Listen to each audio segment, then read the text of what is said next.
Potter profile on Fleur Delacour. Fleur Delacour was born in France in 1977. She is a daughter of a wizard, Monseigneur Delacour, and Aspell Delacour, who is half Vila. Fleur also has a younger sister named Gabrielle. Vila are semi-human magical beings, beautiful women with white gold hair and skin that appears to shine moon bright. When angry, Vila can take on a less pleasant appearance.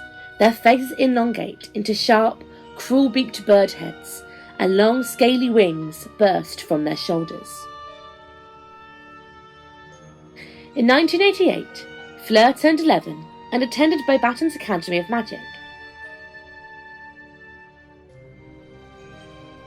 In 1994, the students from Beauxbaton's, alongside Headmistress Madame Maxine, travelled to Hogwarts School of Witchcraft and Wizardry for the Triwizard Tournament. The Beauxbatons arrived at Hogwarts on the 3rd of October, around 6 p.m, in a blue chariot led by 12 flying horses. When everyone had arrived at the welcoming feast, Albus Dumbledore gave a speech. While Dumbledore was talking, Fleur started to laugh. During the feast, Fleur approached the Gryffindor table and asked Ron Weasley if she could have the bolognese that was in front of him. As she left, she unknowingly attracted the attention of most of the boys in the Great Hall. A young woman was standing in the doorway, a woman of such breathtaking beauty that the room seemed to have become strangely airless. She was tall and willowy, with long blonde hair, and appeared to emanate a faint silvery glow. As Fleur was 17 years old, she was allowed to put her name into the Goblet of Fire. "We have all been hoping to be chosen for weeks and weeks. The honour for our schools, 1,000 galleons prize money. This is a chance many would die for." During the Halloween feast, Fleur was selected to be the Triwizard champion for the Beauxbatons, and had to wait in a small room next to the Great Hall to await further instructions. A few moments later, it was revealed that a 4th champion had been chosen out of the Goblet of Fire. Ludo Bagman told Fleur exactly what had happened. At first, Fleur thought he was joking when Ludo told her Harry had no choice but to participate, and was horrified when she found out in fact it was the truth, and that they were going to allow a little boy to enter the tournament. The champions had to take part in a wand-weighing ceremony led by Ollivander. The wand-weighing ceremony is a very important tradition in the Triwizard Tournament, to make sure each champion's wand is in good condition before starting the tournament. When she was given her wand, pink and gold sparks shot out of the wand. It was later confirmed that her wand core is Vila hair. Yes, 9.5 inches, inflexible, rosewood, and containing, dear me, an hair from the head of a Vila, one of my grandmothers. The tournament was being reported by Rita Skeeter in the Daily Prophet. Fleur was barely mentioned in the article, as Rita Skeeter was not interested in anybody else but Harry Potter. Fleur was only mentioned at the end of the article, and her name was spelt incorrectly.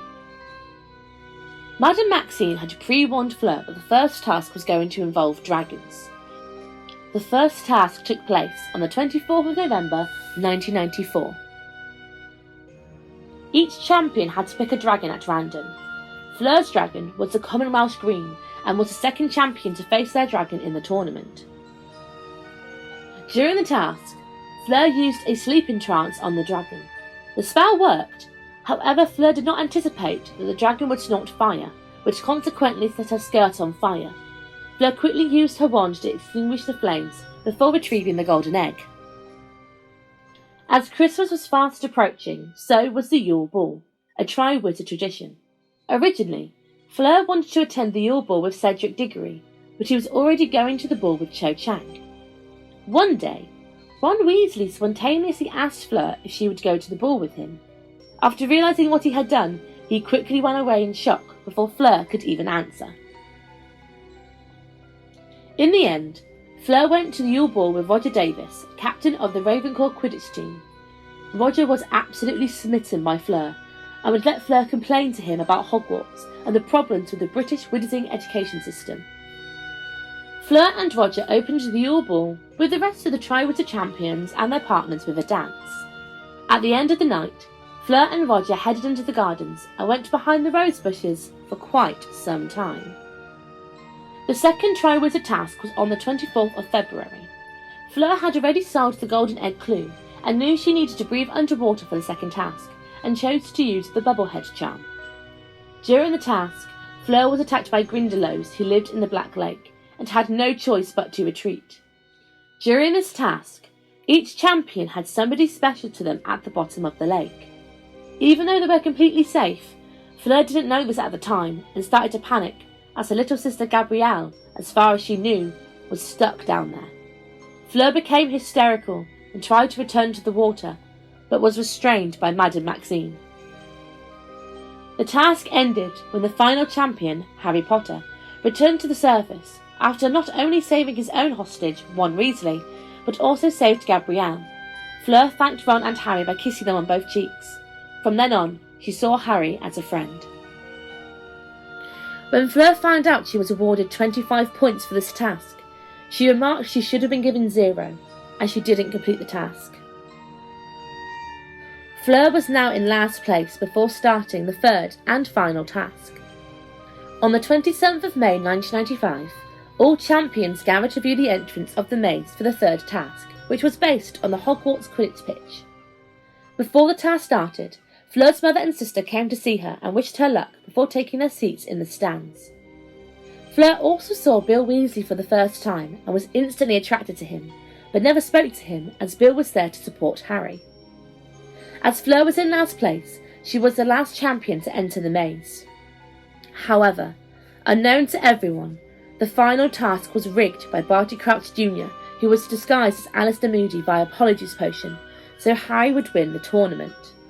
To make sure Harry got to the Triwizard Cup, Barty Crouch Jr. used Mad-Eye Moody's magical eye to locate where Fleur was and stunned her. Thankfully, Fleur screamed before she was hit and was able to be rescued from the maze. When Harry and Cedric portkeyed back to Hogwarts, Fleur and the Beauxbatons were one of the first to notice that Cedric was dead. When Fleur saw Cedric's dead body, she screamed in shock and clasped her hands around her mouth. Because of the tragic loss of Cedric Diggory, the leaving feast was turned into a memorial. Fleur was extremely upset, as Cedric was one of her friends, and 100% believed Harry's story about Voldemort's return. The day after, Fleur and the rest of the Beauxbatons returned to France. Before she left, Fleur said goodbye to Ron and Harry, kissed Harry on the cheek, and said she hoped they would meet again.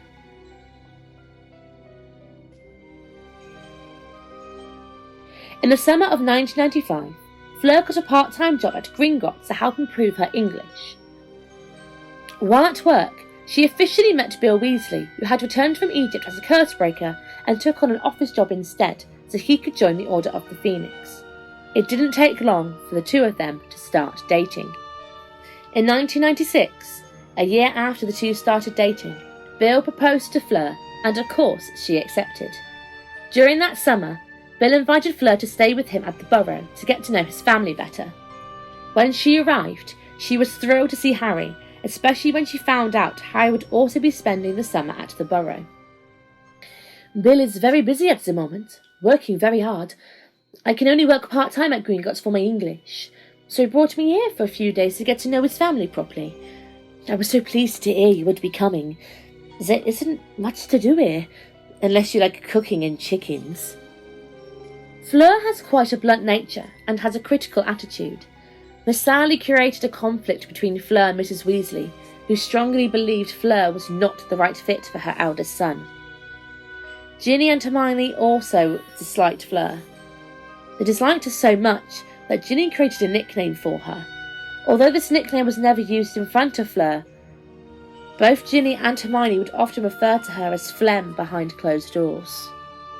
That Christmas, Fleur did not help her relationship with Molly when she openly stated her dislike of singer Celestina Warbeck, who just so happened to be Molly's favourite singer. On the 30th of June 1997, Bill was attacked by Fenrir Greyback, who was not only a Death Eater, but also a werewolf during the Battle of the Astronomy Tower. Fleur immediately rushed over to Hogwarts. When she arrived, she was incredibly shaken seeing Bill's face scarred. Things soon became heated when Molly started making assumptions that Fleur would no longer want to marry Bill because of his appearance. Of course it doesn't matter how he looks, it's not really important, but he was a very handsome little boy, always very handsome, and he was going to be married. And what do you mean by that? Said Fleur, suddenly and loudly. What do you mean he was going to be married? Mrs. Weasley raised her tear-stained face, looking startled. Well, only that. You think Bill will not wish to marry me any more? Demanded Fleur. You think because of these bits he will not love me? No, that's not what I... Because he will, said Fleur, drawing herself up to her full height and throwing back her long mane of silver hair. It would take more than a werewolf to stop Bill loving me. Well, yes, I'm sure, said Mrs. Weasley. But I thought perhaps, given how he... You thought I would not wish to marry him? Or perhaps you hoped, said Fleur, her nostrils flaring. What do I care how he looks? I am good looking for the both of us, I think. All those scars show is that my husband is brave, and I shall do that. She added fiercely, pushing Mrs. Weasley aside and snatching the ointment from her. Mrs. Weasley fell back against her husband and watched Fleur mopping up Bill's wounds with a most curious expression on her face. Nobody said anything. Harry did not dare move. Like everybody else, he was waiting for the explosion. Our great auntie Muriel, said Mrs. Weasley after a long pause, has a very beautiful tiara, goblin made, which I am sure I could persuade her to lend you for the wedding. She's very fond of Bill, and it would look lovely with your hair. Thank you, said Fleur stiffly. I am sure that will be lovely. And then, Harry did not quite see how it happened. Both women were crying and hugging each other. The days that followed, Fleur stayed and took care of Bill's injuries and attended the funeral of Albus Dumbledore with Bill by her side. On the 27th of July, 1997, Fleur, alongside the members of the Order of the Phoenix, arrived at 4 Privet Drive to help transport Harry to the safety of the Burrow. Fleur wanted to take part in this mission as she felt she owed it to Harry, as he saved her sister during the second trial with the tournament task. Fleur took Polyjuice Potion to take Harry's physical form, alongside 5 others, to confuse the Death Eaters if they were spotted. Each Harry was paired up with an Order member, so Fleur was paired up with Bill and travelled together on a Thestral. Not long after departing, the Order was ambushed by Death Eaters. Fleur and Bill witnessed the death of Alistair Moody, who was murdered by Lord Voldemort. Fleur and Bill were chased by 6 Death Eaters during the Battle of the Seven Potters, but managed to escape to the safety of the Burrow, and sadly had to break the news of Mad Eye's death to the Order. Fleur was distraught by Mad Eye's death, and was quite angry, as she believed somebody must have betrayed them, as it could not have been a coincidence that the Death Eaters found them so quickly. Yes, and that is all very good, but still it does not explain how she knew we were moving Harry tonight, does it? Somebody must have been careless. Somebody let slip the date to an outsider. It is the only explanation for them knowing the date, but not the whole plan. 2 days before the wedding, Fleur's parents, Monsignor and Apollina, alongside Gabrielle, arrived at the Burrow. Harry noted this was the cleanest he had ever seen the Burrow. The cauldrons and boots that were placed by the steps had been replaced by flutterby bushes. The garden was pruned and the chickens were safely shut away. Once they had settled, the Delacours helped them with the final preparations. The Order of the Phoenix had also placed a number of security enchantments on the Burrow. Fleur and Bill got married on the 1st of August 1997.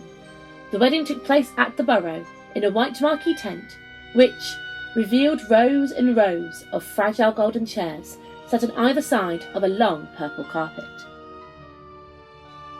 The wedding began at 3 o'clock in the afternoon. A great collective sigh issued from the ensembled witches and wizards as Monseigneur Delacour and Fleur came walking up the aisle. Fleur gliding, Monseigneur Delacour bouncing and beaming. Fleur was wearing a very simple white dress and seemed to be emitting a strong, silvery glow. While her radiance usually dimmed everyone else by comparison, today it beautified everybody it fell upon. Ginny and Gabrielle, both wearing golden dresses, looked even prettier than usual, and once Fleur had reached for him, Bill did not look as though he had ever met Fenray Greyback. In the film, Fleur wore a white dress made in organza and was decorated with 2 phoenixes facing each other. The designer chose to use phoenixes because, like love, phoenixes are eternal. When Bill and Fleur said their vows, the room around them started to magically transform. The chairs on which they had been sitting rose gracefully into the air as the canvas walls of the marquee vanished, so that they stood beneath a canopy supported by golden poles, with a glorious view of the sunlit orchid and surrounding countryside. Next, a pool of molten gold spread from the centre of the tent to form a gleaming dance floor. The hovering chairs grouped themselves around small, white cloth tables, which all floated gracefully back to earth round it, and the golden-jacketed band trooped towards a podium. "Smooth," said Ron approvingly, as the waiters popped up on all sides, some bearing silver trays of pumpkin juice, butterbeer, and fire whiskey, others tottering piles of tarts and sandwiches. The wedding reception was sadly interrupted by Kingsley Shacklebolt's Patronus, informing everyone that the Minister for Magic, Rufus Scrimger, was dead, and the ministry was now under the control of the Death Eaters. Suddenly, Death Eaters broke the defence around the burrow. Fleur, alongside her husband, and a number of her guests, were questioned on the whereabouts of Harry Potter, but was soon let go. Fleur and Bill moved into their new home, Shell Cottage, which is located on the outskirts of Tinworth in Cornwall. The cottage was protected by the Fidelius charm, with Bill as the secret keeper. Fleur and Bill spent their first Christmas together at the cottage, with Ron, who had secretly joined them after he left Harry and Hermione alone to search for Voldemort's Horcruxes. The cottage was soon used as a safe house for the Order of the Phoenix, especially after Harry, Ron, Hermione, Dean, Luna, Ollivander and Griphook escaped Malfoy Manor. Fleur helped Hermione after being tortured by Bellatrix, and even though she didn't like Griphook, she still gave him Skellygrow to help cure his broken legs. When Ollivander was well enough to travel, he stayed at Aunt Muriel's. Before he left, Fleur asked if he could take Muriel's tiara back to her, as she was unable to return it after the wedding. Fleur was really concerned about Harry when he was ready to leave and continue his search in finding Voldemort's Horcruxes. Fleur told Harry it would be better for him to stay at Shell Cottage, where he would be safe. When Fleur and Bill received a message from Neville Longbottom that the Order was needed at Hogwarts, the pair left straight away to fight at the battle. As Fleur was past the Battle of Hogwarts, she would have witnessed the final battle between Lord Voldemort and Harry.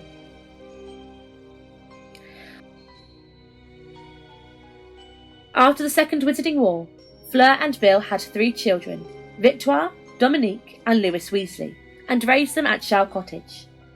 Because of her actions in the war, Fleur was granted medals of honour from both the British and French Ministries of Magic. In 2014, she attended the Quidditch World Cup with the rest of her family.